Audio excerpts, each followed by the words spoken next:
Linda sesumbar ngaku berjasa ungkap kasus Vina lewat kesurupan. Linda, teman dekat Vina, mengaku bangga karena bisa mengungkap kasus Cirebon pada 2016 silam. Ia mengaku menjadi sosok paling berjasa karena pertama kali mengungkap kasus pembunuhan Vina dan Eki lewat kesurupan. Aku saksi dari keluarga Vina, keluarga korban. Aku cuma kesurupan, gara-gara aku jadi keungkap, katanya. Kesurupan yang dialami Linda rupanya menjadi rujukan keluarga korban hingga akhirnya 8 orang mendekam di penjara. Linda, perempuan yang sempat viral karena kerasukan arwah Vina, memberikan sindiran menohok kepada sahabat Vina, Mega Lestari dan Widya Sari. Perempuan bernama lengkap Andi Malinda Putri Utami tersebut meragukan kesaksian Mega dan Widya. Ia meyakini jika pertemanan Vina, Mega dan Widya lebih dekat dari pengakuan mereka. Hal itu menyinggung pernyataan Widya yang mengaku bahwa dia hanya sebatas kenal dengan Vina sewaktu di bangku SMK. Widya kemudian dikenalkan Vina oleh temannya. Sampai kemudian, Vina tiba-tiba mampir ke rumah Widya Sari dan bertemu dengan Mega Lestari. 1 atau 2 tahun kemudian, Widya Sari dikenalkan oleh temannya pada Vina. Keduanya menceritakan sangat detail tentang runutan kegiatan pada Sabtu tanggal 27 Agustus tahun 2016. Hari di mana Vina dan Eki tewas di jembatan Talun Cirebon. Kamu percaya, Widi, Mega baru kenal 1 minggu atau 1 tahun lah udah punya panggilan sayang, dan Vina sering tidur di situ. Pakai akal logikamu beb. Posisikan dirimu Vina, apa iya gak deket bisa senyaman itu? Tulis Linda di kolom komentar akun TikToknya. Saksi kasus Vina Cirebon, Arta bersama Eki membeli obat terlarang pada Sabtu tanggal 27 Agustus tahun 2016. Arta bersama Eki dan Vina mengonsumsi miras dan obat-obatan terlarang. Selain itu, Linda meragukan kesaksian Mega dan Widya di malam jelang Vina dan Eki tewas. Sebelumnya, kesaksian Widya Sari dan Mega Lestari sempat mematahkan hasil putusan sidang yang menyatakan Eki dan Vina dikejar pelaku depan SMP 11 Cirebon pukul 21 waktu Indonesia Barat. Pasalnya Widya Sari menyatakan masih berkomunikasi dengan Vina pukul 22 waktu Indonesia Barat. Vina lalu masih membalas pesan tersebut di pukul 22.14 waktu Indonesia Barat. Kesaksian mereka juga turut mematahkan kesaksian Suroto yang menemukan Vina dan Eki tewas di Jembatan Layang Talun, Kabupaten Cirebon pada tanggal 27 Agustus tahun 2016 sekitar pukul 22.15 waktu Indonesia Barat. Namun, Linda meragukannya. Bukti apa yang mereka punya? Hanya ingatan, 8 tahun kok ingat detail, tulis Linda sembari memberi emotikon tertawa ngakak. Pitra Romadhoni bantah pengakuan sahabat Eki soal kebiasaan anak Rudiana. Pengacara Ibtu Rudiana, Pitra Romadhoni membantah putra kliennya, Eki merupakan pecandu obat-obatan terlarang sebelum insiden kasus Vina Cirebon. Bahkan Pitra Romadhoni membantah kalau Eki, korban kasus Vina Cirebon adalah pencandu obat terlarang dengan membuktikan hasil visum. Untuk itu, Pitra Romadhoni pun meminta teman Eki kasus Vina Cirebon tak asal bicara.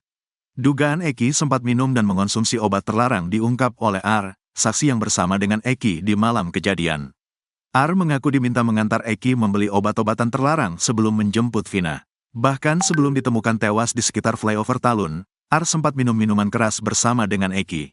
Sahabat Eki, Franciscus Marbun tidak membantah Eki sering minum miras dan mengonsumi obat terlarang. Hal itu pun dibantah keras oleh Pitra Romadhoni, yang mengatakan kalau tuduhan itu tidak benar. Saya ingin sampaikan kepada temannya agar jangan asal bunyi, karena kita berpatokan pada data, bukti, dan fakta yang ada, kata Pitra dikutip tribunnewsbogor.com dari Tiffany News, Selasa, tanggal 20 Agustus tahun 2024. Mayat Eki sudah 2 kali dilakukan pemeriksaan kondisi fisik luar maupun dalam dan dilakukan visum pada tanggal 27 Agustus tahun 2016, sesaat setelah kejadian. Kemudian pada tanggal 6 September tahun 2016, untuk memperkuat dalih itu adalah pembunuhan, penyidik telah melakukan ekshumasi terhadap jasad Eki. Dalam hasil otopsi itu tidak ditemukan adanya minuman keras dan yang katanya obat-obat yang disampaikan oleh temannya itu, jelas Pitra Romadhoni. Saya kira itu karang-karangan dia aja, tambah Pitra. Sebab menurut Pitra, jika benar Eki mengonsumsi miran dan obat-obatan maka akan ditemukan pada hasil otopsi saat ekshumasi. Pitra pun kini curiga kalau Franz dan Ar sengaja diciptakan oleh oknum yang tidak bertanggung jawab. Kalau seumpamanya tuduhan itu yang mereka lakukan seperti yang disampaikan oleh Franz ini, Tentu setelah dilakukan otopsi ditemukan itu, miras dan obat, katanya. Jika benar Eki pecandu obat-obatan terlarang, maka sebaiknya Franciscus langsung menyampaikan ke penyidik. Seharusnya dia ini ke penyidik menyampaikannya, bukannya malah dia koar-koar yang menyesatkan publik, kata Pitra lagi. Sementara itu, Franciscus Marbun mengaku tidak tahu apakah Eki pada malam kejadian sempat minum atau mengonsumsi obat-obatan terlarang. Namun selama berteman dengan Eki, Franz meyakini kalau sahabatnya itu merupakan peminum. Kalau Eki peminum iya, pemakai juga, obat-obatan terlarang, kalau dibilang narkoba saya gak tahu jenisnya apa, kata Franz. Berdasarkan pengakuan penjaga warpat, Eki sempat meminta diantar membeli minum keras. Tukang warung diajak beli minuman doang tukang warungnya, karena tukang warung tahu tempatnya, jelas dia lagi. Ia pun mengatakan kalau Eki setiap kali beremu Franz pasti sudah dalam kondisi usai mengonsumsi obat terlarang. Kebanyakan posisi udah makek ya ketemu saya, sepecandu itu, kata dia. Sudirman ngaku masih dapat siksaan, chat, sudah nyaman, cuma rekayasa. Kakak kandung Sudirman terpidana kasus Vina Cirebon, Benny Indrayana membantah adiknya tidur di hotel dan punya banyak uang. Nyatanya saat dikunjungi di Lapas Bancai, Bandung pada Kamis, tanggal 22 Agustus tahun 2024, Sudirman justru mengaku masih sempat mengalami penyiksaan.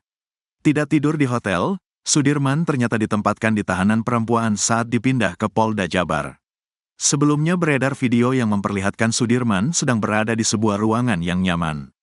Dinarasikan kalau Sudirman tidur di hotel dan memiliki uang banyak. Hal itu dibantah oleh kuasa hukum keluarga Sudirman, Titin Prialianti. Ada informasi Sudirman menginap di hotel, itu salah besar, kata Titin usai mengunjungi Sudirman, dikutip dari siaran live TikTok di akunnya, Kamis, tanggal 22 Agustus tahun 2024. Pada kenyataannya, Sudirman saat dibawa ke Polda Jabar ditempatkan di tahanan khusus. Di tahanan perempuan, dipisahkan, kata Titin lagi. Titin juga mengatakan, berdasarkan pengakuan Sudirman, ia tidak pernah memegang ponsel. Rupanya ponsel yang dipakai untuk merekam video itu bukan milik Sudirman. Itu, HP, juga dipinjami tapi diambil lagi, ungkap Titin.